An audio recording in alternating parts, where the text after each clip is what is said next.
അദ്ദേഹത്തിന്റെ അതിബുദ്ധിപൂർവമായ ഒരു മാർക്കറ്റിംഗ് ശൈലി ഉണ്ടായിരുന്നു, തന്ത്രം. തീർച്ചയായിട്ടും സന്തോഷ് പണ്ഡിറ്റിനെ പറ്റി പറയുമ്പോൾ എനിക്കും ചിരി വരും, ഷാനിക്കും വരും, ജീവിക്കുന്ന എല്ലാവർക്കും ചിരി. സമീപകാലത്ത് ഇറങ്ങിയ കുറച്ച് കാലങ്ങളായിട്ട് മലയാള സിനിമയെ രസിച്ചുകൊണ്ടിരിക്കുന്ന അല്ലെങ്കിൽ മലയാള സിനിമയിൽ നിന്ന് പ്രേക്ഷകരെ മാറിപ്പോകാനുള്ള പ്രധാന കാരണം തീർച്ചയായിട്ടും ഞാൻ ഉൾപ്പെടെയുള്ള സിനിമയുടെ തീർച്ചയായും അതിനെതിരായിട്ടുള്ള ഒരു പ്രതികരണം നെഗറ്റീവ് ഫോളോവേഴ്സ്. എന്നാൽ സന്തോഷ് പണ്ഡിറ്റിനെ പോലുള്ള ആളെ പ്രൊമോട്ട് ചെയ്ത് ഇതിന് ഞങ്ങളൊരു നടപടി കൊടുക്കാമെന്നുള്ള ഇവിടുത്തെ പ്രബുദ്ധരായ ചെറുപ്പക്കാർ ഇറങ്ങി തിരിച്ചതിന്റെ ഫലമായിട്ടാണ് സന്തോഷ് പണ്ഡിറ്റിനെ കുറ്റഘോഷിക്കപ്പെട്ടത്. അല്ല, ഞാൻ പറയുന്നത് ഈ പണ്ഡിറ്റിന്റെ പേര് മാറ്റി പണ്ഡിതൻ എന്നാകണമെന്നാണ്.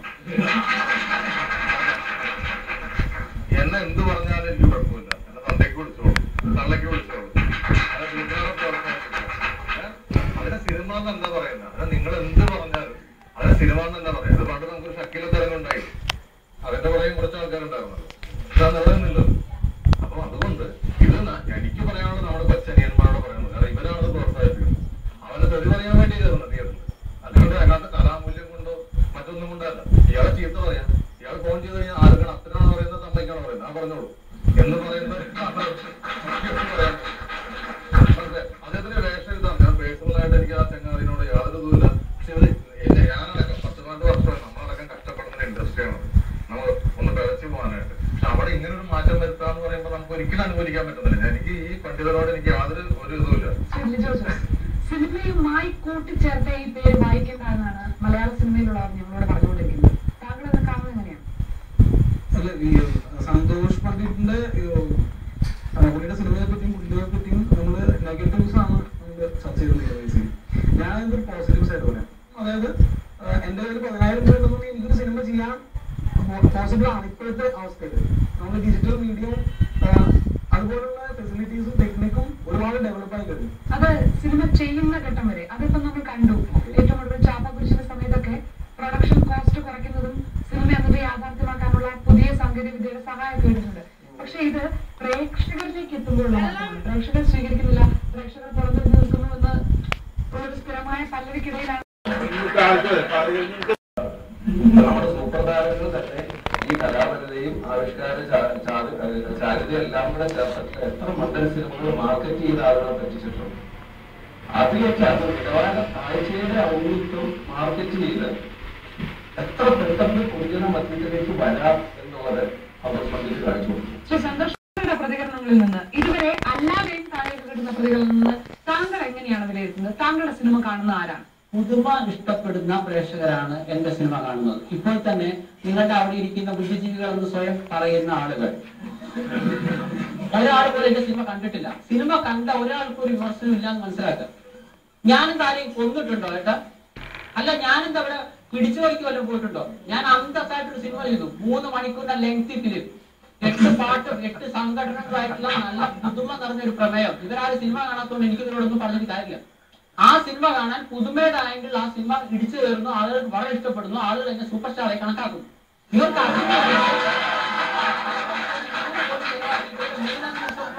ആവുന്നവരുടെ സിനിമ ഇവരെ കണ്ട് പേടിച്ച് വിറക്കിയാണ് ഇവരെന്ത് ഇതിന്റെ കാര്യം പറഞ്ഞു. വെറും 5 ലക്ഷം രൂപ ചെലവാക്കി സിനിമ ഇവിടെ കോടികൾ കൊയ്യുന്നു. ഞാൻ അതിന് സെക്സ് സിനിമയാണോ ഞാൻ എടുത്ത്? ഇനി സെക്സ് സിനിമ എടുക്കാൻ പാടില്ല എഴുതി വെച്ചിട്ടുണ്ടോ? ഒരു സെക്സ് സിനിമ അല്ല, സിനിമ കണ്ടവരോട് ചോദിക്കും നിങ്ങൾ. വളരെ പുതുമയുള്ള ഒരു പ്രമേയം. ഇവർ പഴയ വീഞ്ഞ് പുതിയ കുപ്പിയിലാക്കുക എന്നുള്ള ഒറ്റ സിദ്ധാന്തമാണ് ഇവർ കൊണ്ടു നടക്കുന്നത്. ഇവരെന്താണ് ചെയ്യുന്നത്? കോടികൾ നശിപ്പിക്കുന്നു. ഇവർ പറയുന്നത് ഇത്രയും കാലം ഇവരെന്താണ് പറഞ്ഞു നടന്നത്? പ്രധാനപ്പെട്ട ചാനലുകളിലെ സ്ത്രീകൾ മുഴുവൻ ചാനലിന്റെ സീരിയലിന്റെ മുന്നിലാണ്. ഞങ്ങളുടെ സിനിമ ഇറങ്ങിക്കഴിഞ്ഞാൽ അന്ന് തന്നെ യൂട്യൂബിലെല്ലാം വരുന്നോട്ട് കാണാൻ മനുഷ്യന്മാരില്ലാന്ന്. എങ്കിൽ എന്റെ 8 പാട്ടുകളും ജനങ്ങൾക്ക് ബൈഹാർട്ടാണ്. രാത്രി ശിവരാത്രി എന്ന് പറഞ്ഞാൽ പാട്ടിന്റെ വീഡിയോ ഇവിടുത്തെ LKG കുട്ടികളുടെ മൊബൈൽ വരെയുണ്ട്. ഒരേ സമയം മലയാളത്തിൽ കൃഷ്ണൻ രാജീവ് പോലുള്ള നല്ല പുതുമുള്ള സിനിമ ഓടുമ്പോൾ തമിഴ്നാട്ടിൽ എങ്കെ എപ്പോൾ എന്ന സിനിമ അവിടെ സൂപ്പർക്കെ ഓടുന്നു. അവിടെ സുബ്രഹ്മണ്യപുരം ഓടുന്നു. എന്തുകൊണ്ട് ഓടുന്നു? സുബ്രഹ്മണ്യപുരം കണ്ടിട്ടുണ്ടോ?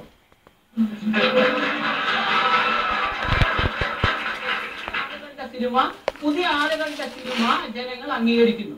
പുതിയ ആളുകളുടെ സിനിമ അംഗീകരിക്കുന്നു. ഇത് കാണുമ്പോൾ ഇവർക്ക് പേടിയാണ്. ഇവർക്കൊക്കെ ചാൻസ് നഷ്ടപ്പെടുമെന്ന് എനിക്ക് ഇവരോട് പറയാനുള്ളൂ. കുറെ 100 പുതിയ ആളുകൾ വന്നിട്ടുണ്ട്. ഇവരുടെ ചാൻസ് പോകുന്നില്ല. ഇവർക്ക് കിട്ടേണ്ടത് ഇവർക്ക് തന്നെ കിട്ടിയിരിക്കും. എന്ന് വെച്ച് കഴിഞ്ഞാൽ പേടിച്ച് വരച്ച് എന്നെ ശത്രുവായി കണക്കാക്കേണ്ട കാര്യമൊന്നുമില്ല. ഇതുപോലുള്ള പുതിയ ചുരുങ്ങിയ ലോ ബഡ്ജറ്റിൽ ഇവരൊക്കെ 100 ജന്മം ജനിച്ച ഇവർക്ക് 5 ലക്ഷത്തിന് സിനിമ ചെയ്യാൻ പറ്റും. എങ്കിൽ കാണിച്ച് ജനങ്ങൾ കാണട്ടെ. നിങ്ങളുടെ ഭാഗത്ത് രാധയും എന്നുള്ള സിനിമ കാണേണ്ടി വന്ന ഒരു ഹതഭാഗ്യനാണ്. എന്റെ ഒരു സുഹൃത്ത് നിർബന്ധിച്ചുകൊണ്ട് ഞാൻ പോയതാണ്. ഞാൻ അത് ആ സുഹൃത്തിനെ എനിക്ക് തല്ലിക്കൊല്ലാനുള്ള ദേഷ്യമുണ്ട്. കാരണം ഇതില് കോപ്രായമാണ്, ഇതിൽ അഭിനയമല്ല.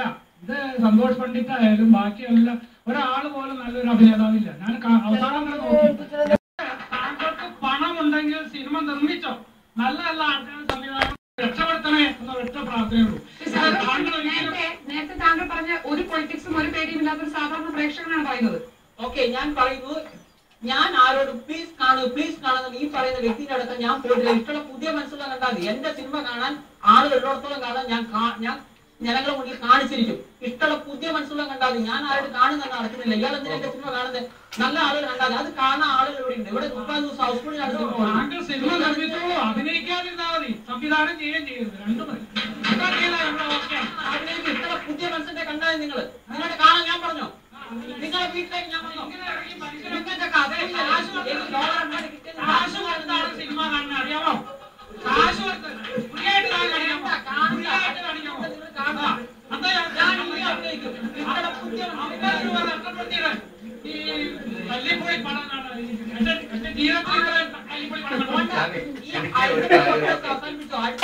നിങ്ങൾ കാണണ്ട.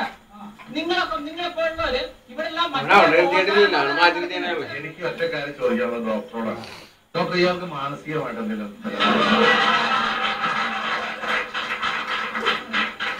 എന്റെ പ്രേക്ഷകരുടെ ചോദ്യമാണ്. കാരണം എനിക്കിപ്പോ ഈ ആവേശം കണ്ടപ്പോ ഗ്രീക്ക് മിത്തോളജിയിൽ ഒരു കഥാപാത്രമുണ്ട്, നാർസിസസ് എന്ന്. അദ്ദേഹത്തിനോട് തന്നെയാണ് അദ്ദേഹത്തിന്റെ ഇങ്ങനെയുള്ള ആളുകൾക്ക് വലിയൊരു പ്രശ്നം എന്താണെന്ന് വെച്ച് കഴിഞ്ഞാൽ അതിശയോക്തിപരമായിട്ട് സ്വന്തം കഴിവുകളെ ശരിയായി ധരിപ്പിച്ചു കാണും. മറ്റുള്ളവർ എന്ത് പറയുന്നു എന്നുള്ളത് തീർത്തും അവർക്ക് യാതൊരു പ്രശ്നമല്ല. ഇപ്പൊ തന്നെ അത് പറഞ്ഞിട്ട് അതിന്റെ ഫീഡ്ബാക്ക്